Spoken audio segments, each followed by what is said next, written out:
What is God saying to you? A lady asked me recently. Basically, the question was, in the midst of everything that you're going through, what is God saying? And my reply was, I have no idea right now. Hi, this is Coach Shaun. I'm coaching your corner. I'm with you again today. And thanks for hanging with me.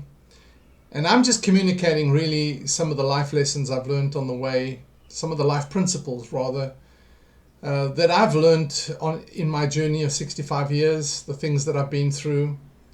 For all intents and purposes, I shouldn't be here alive, but God saved my life, and I am, and I'm grateful for that.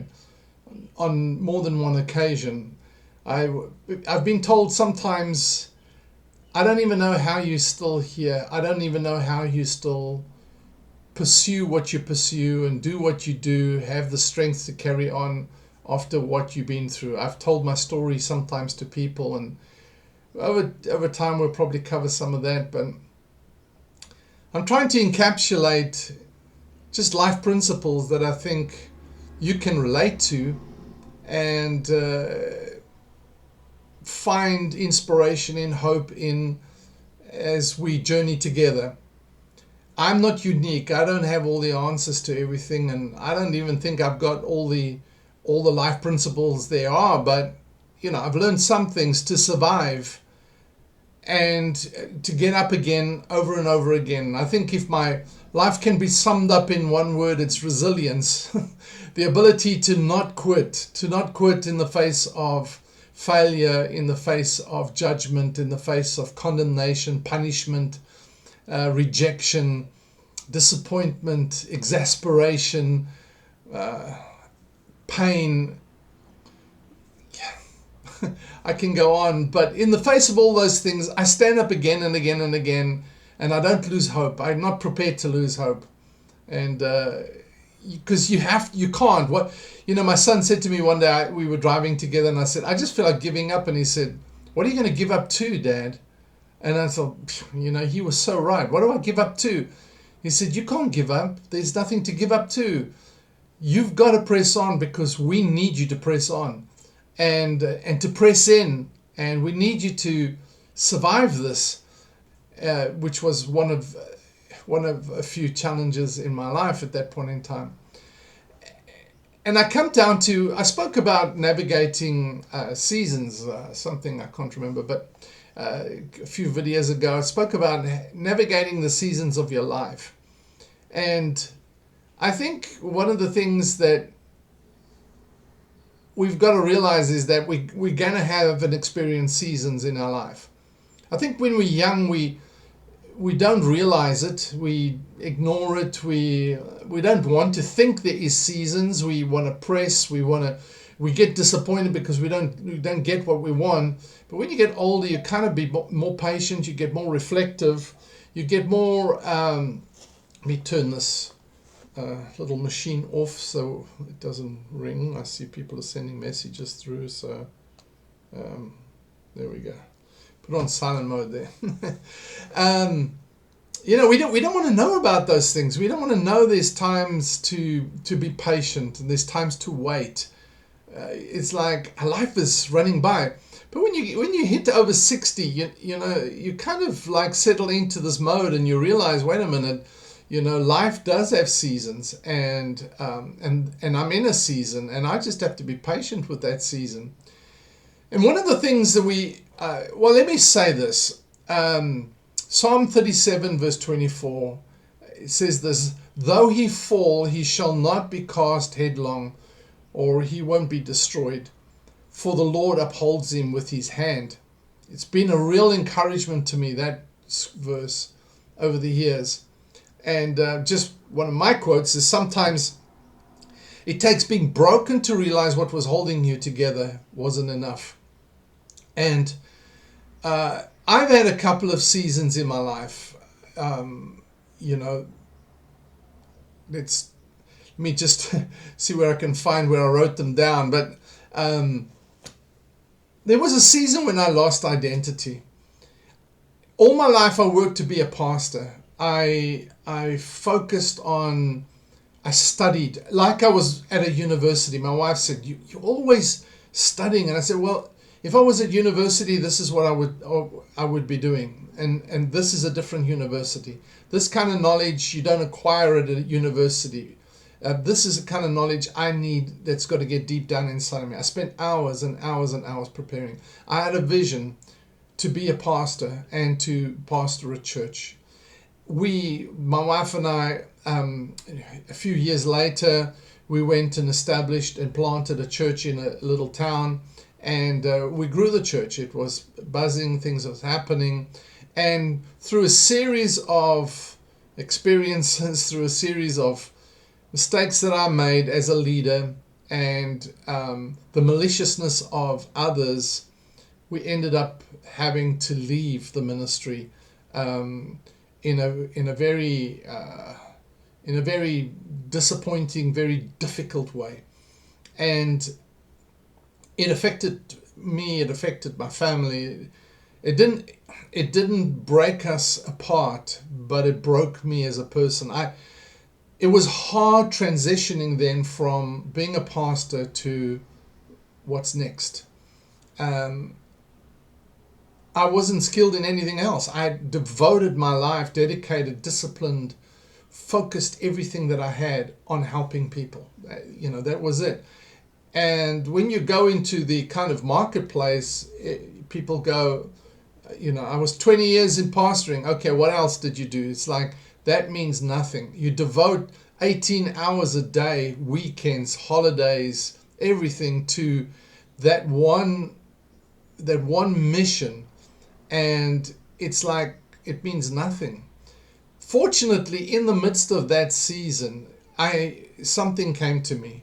I am a result of a divorced home, and not a result, but I've come out of a divorced home, and I saw how hurtful that situation was. And I made a decision it would never happen in my home. We would never discuss it. My relationship with my wife will never be negotiated, ever. And the same with my children. However, I was working my guts out to make it happen, to be successful. And one day my eldest son came when he asked me to play, and I said, I've got to go to a meeting. He said, you're always going to a meeting. And I realized, you know what? I'd rather the price be the ministry, which it did become, than my family. Because one day people will look at your tombstone or your legacy stone on the side of the building and say, wow, that guy, I heard he was good, but I can't remember much. What was his name again?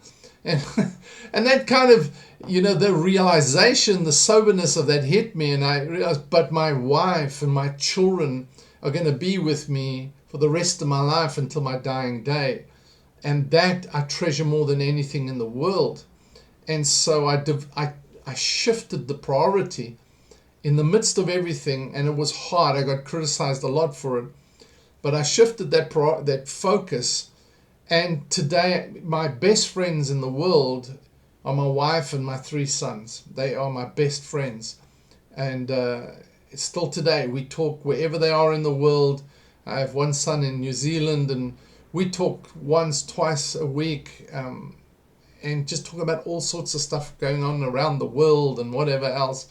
And I've got 2 sons here in the United States as well, and we talk often, share times together, meals, and one way or another. I just came back from lunch with my youngest son.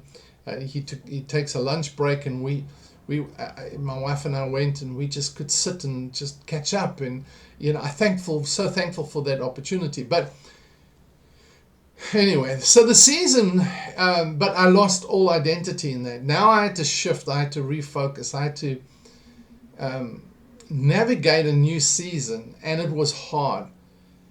And I'm now sitting on this side of the table. I understand that shift. I understand, like, really reestablishing your identity after devoting everything to it.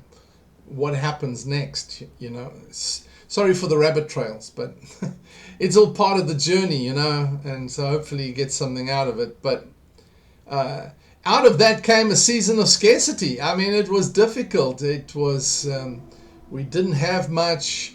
We were stuck. Anyway, I don't want to get into too much detail at this point in time, but it was hard. I spoke about, having a last 5 rand in my pocket for bread for my family. There was nothing in the house, and people were criticizing us. In fact, we even had a couple that tried to fraud us out of thousands, and and I couldn't feed my family. It was, right there you begin to shift.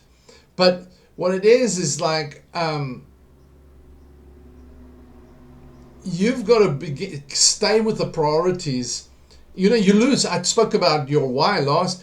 Right there, you've got to begin to, why am I around? Because some days it felt like I could take a long walk in the ocean to nowhere, but it's like my wife needs me, my children need me. That's my biggest why. My biggest why is, what am I going to do for them? What do they see? What do they do if I'm not around? What do they do if I give up? What does it mean to them? And therefore, I just had to stick with it. They didn't always understand it, but I stuck with it anyway, because the time comes when they do. And so when you're living with little and scarcity as well, your family is like, what are we going to do now? And it's like, I don't know. And that's really what I want to say is, okay, and I can talk about a third season that where I had to sit next to my son's bed, and when he was curled up in a fetal position, with chemo pumping in him, trying to save his life, and then seeing a miracle come out of that. But in that season, it was very, very hard, very painful. And it took me a long while to recover from that pain. Even though he got healed and went to college and, started working again and stuff, it just took me a while. I don't know why. And then let me say this to you, because many times people are going like, what is God saying? And it's like, there are times when I don't know. I've learned not to try and figure out the theology of a season. And let me say this, is that my experience doesn't equate to the will of God or to the theology of God. I cannot make a theology out of my experience and out of my seasons. What you will go through and what I go through, two different things. And I try and share that with the rugby players as well. It's like, every player is different. They're going to learn differently. They're going to adapt, acquire the skills. And they're going to bring a different measure, a different energy to the team. But each player is necessary.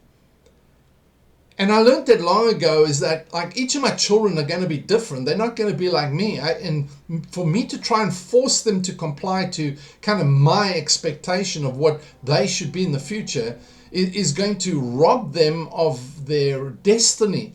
It's going to rob them of the seasons that they need to experience their growth and maturity to become who they're supposed to be. And so I realized that, I cannot say you're going to go through this because I went through this. That's basically what I'm saying. I cannot make a theology out of my experiences. However, what I have found is that sometimes, I don't know. I don't know. I don't have the answers. And if you do, then great. But I think sometimes it's our arrogance that, I thought I had always had an answer. I always had, as a pastor, I needed to have an answer for everybody because they would come and ask me. But so, sort of in the latter years, I started saying like, I don't know. I don't know why you're going through this. But what I do know is God is faithful. He always gets us through. The one thing is like, whatever my family and I have been through over the past 25 years, I can tell you now, is that we've seen the miraculous of God. But my two sons, my youngest son and my middle son, both went through cancer, and they both survived. They both are living miracles today. In fact, I went through cancer, melanoma cancer. The dermatologist walked up to me, shook my hand, and he said, "Hey, I'm honored to shake your hand today." And I thought, well, like, that's strange. And he said, "You should have been dead. With the tumor on your skin, you should have been dead." And I thought, it kind of hit me. I got to my car driving home after that, and it's like, it just hit me. It's like, I'm alive. And you go through the process of the surgery to cut it out and all the rest of it, but you don't realize how bad it really was until the doctor tells you that, and it's like, it just swept over me. Now every night I get out of the shower after washing my skin, and I say, "Lord, I'm so thankful I'm alive. Thank you for saving my life. I'm grateful." But I'm grateful for my son's lives as well. And so, you go through that. I just learned, and I've been able to help so many people think about that as well, and just say, go, all right, don't try and figure out the theology. If God's not speaking, don't get bent out of shape in your theology about it. Just know that you're in a season, and no season lasts forever. A king asked his wise men, "Give me a saying that I can put on the wall that will encourage me in all." He was, as a king, he was going through all this stuff in his kingdom, and they came a week or 2 weeks later. They came up with one little saying they hung on the wall, and he like had it carved into marble and hung it on his wall, or put it on the palace wall, and it said, "This too shall pass." And when we get that, is like, I don't know, I don't understand the seasons. Sometimes I kind of try and learn what I can, get the most out of it, make the most of the season that I'm in. And I don't always understand it. I don't. But what I do know is God's faithful. We've never been without bread. We've had nothing in the cupboard, but I can tell you is that we've never been hungry. Never been hungry. We've never been without a roof over our head. We've never been homeless. And we've never been without a solution somewhere, that something comes along that helps us get out of a situation. And so that I do know, and that's theology. But if you don't have the answers in a season, it doesn't matter what season you're in. If you're having a season of lost identity, a season of scarcity, a season of confusion, you just maybe, I'm in a season that is, just double down and go. It doesn't last forever. I don't know what I'm going through right now. I don't know why I'm going through it. I don't know how I'm going to go through it, but I'm not going to lose faith in myself, and I'm not going to lose faith in the one who created me, because he has a plan for me. And I'm not going to lose faith in the fact that no season lasts forever. If I'm prepared to try, if I'm prepared to keep pressing, keep getting up, in the midst of every failure, every battle, every loss, every criticism, every put down, every rejection, every tearing, every, crushing, if I'm prepared to get up and say, I'm not down yet, life will not overcome me, and I will see that season change. Does that make sense? You don't ever settle for, this is forever and I'm never going to survive this. You will survive, trust me. And kind of like, sometimes I say we need to discern the seasons. Sometimes I don't even know what season I'm in, but I do know this, that I've been in a season where it's solitude. It's like everything, all people have been removed from my life in a sense. It's like a lot of friends left and walked away from me, and I said, well, that's fine, but what now? And I'm an introvert, so that I can stay by myself, but I like to connect with people, communicate with people, and so I kind of sit and I go, all right, is this a season where I've just got to learn to listen to myself in a sense. Listen to my own, reflect on my own thoughts, reflect on my own lessons, reflect on what I've learned, and kind of I'll talk about that next time. Just why I'm doing this. I think it would be good to share that as well. But yeah, be resilient in everything. Be resilient in the seasons of your life. Don't give up. Don't quit. You don't always have the answers. And I think if anything I can share with you today, that's it. You don't always have the answers. What was that quote I gave you? Sometimes it takes being broken to realize what was holding you together wasn't enough. And so sometimes you just go through a crushing period, a crushing season, and you've just got to rebuild, refocus, rediscover, renew, reestablish some things in your life that are important. And it may be that you need to reconnect with some relationships that are necessary, but sometimes it's not. And if you don't have a prophetic word, and you don't have a prophetic vision or whatever, and you don't have like a clear voice and a clear message, that's fine. Don't worry about it. It doesn't make you less spiritual, less in God's eyes. It's just a time that you go through. And again, you know what? I think about, this video is going a bit long, but I think about Joseph, and I think Joseph, he was all alone in Egypt, man. His dad wasn't there, his brothers had rejected him and kind of thought he was dead, thought, they wanted to murder him, and it's like, here's this young guy going through this process, and nothing made sense. Could it have made sense? If you read the story, it didn't make sense to him, and he's like, I just want to go home. And here he's being sold into slavery, and the slave master accuses his character, slates his character, gets him thrown in a dungeon, and now he's stuck in a dungeon for who knows how many years, after he connected with some people and helped them. It's still another 2 years before one of them remember him. But then he becomes the most important, one of the most powerful men in the world at that point in time. So, it's just a season. If I can say that to you, it's just a season. If it doesn't make sense, it's okay. It's just a season. If you don't feel like you can put one foot in front of another, it's okay. Tomorrow, get up again. It's just a season. If you can't see the wood for the trees, if you can't see the light at the end of the tunnel, it's okay. It's just a season. If nothing is making sense and you feel like your world is falling apart, you feel like your bones are being torn apart, it feels like your brain is about to explode, it's okay. It's just a season. It's just a season. Trust yourself. Trust your Creator. Trust the journey that you're on. It's just a season. You'll make it.